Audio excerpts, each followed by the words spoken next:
We've seen some amazing photos and videos from the May 20th tornado and more.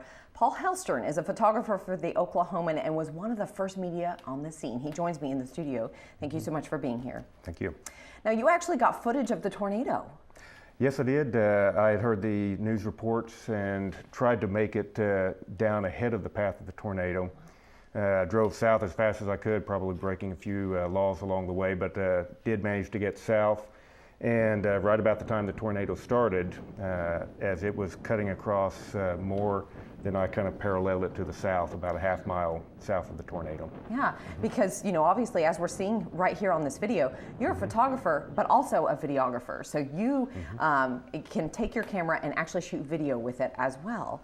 Now we're looking at some damage, obviously. You were one of the first at one of the damaged schools almost immediately after the tornado, is that right? That is correct. After the tornado passed to a certain extent, I thought, well, I have enough photos of the tornado itself. So I cut back, actually backtracked behind the tornado and went north to try and catch the damaged path. Cut through a few neighborhoods and just by pure luck came across the school, the Briarwood Elementary. The Briarwood Elementary, okay. And that's what we're seeing right now. Obviously some interesting video and then some heart-wrenching video. You know, you see things like these teachers, we believe maybe are teachers, hugging these children and just some intense, you know, this woman right here was on the cover of the Oklahoman and this man right there, you know, so obviously they're famous now, my goodness, they've been all over the place. So some intense emotion, very intense emotion. It was. I have been to some emotional things before with pandemonium, but not quite like this, due to the fact I think that it was children.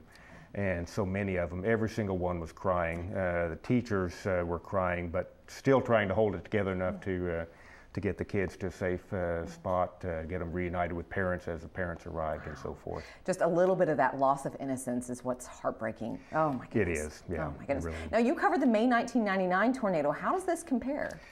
Well, it's strange because it's deja vu for the people here in Oklahoma that it covers a similar path, but far more so for me because of the direction that I shot it from. I think it may have been even the same road that I was on when I was paralleling the tornado, maybe even some of the same spots I turned off to shoot it, and exactly the same way that I turned back into the path of the destruction afterward.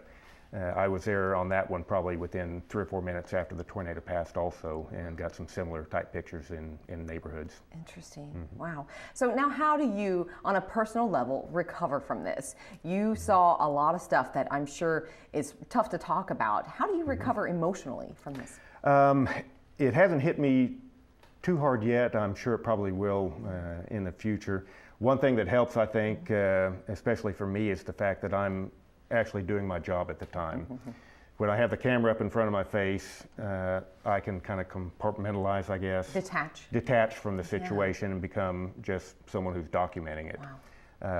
The strange thing, as I actually look at my own videos afterward, I feel a little bit of a kind of a lump in my throat seeing that afterward when I'm not actually with the camera. But interesting. But it's one of the things you have to just handle. Yeah, and you obviously are professional. You do a great job out there. To check out more of Paul and the rest of our talented photographers' incredible photos, you can go to newsok.com/multimedia/photo. Thank you so much. You're welcome.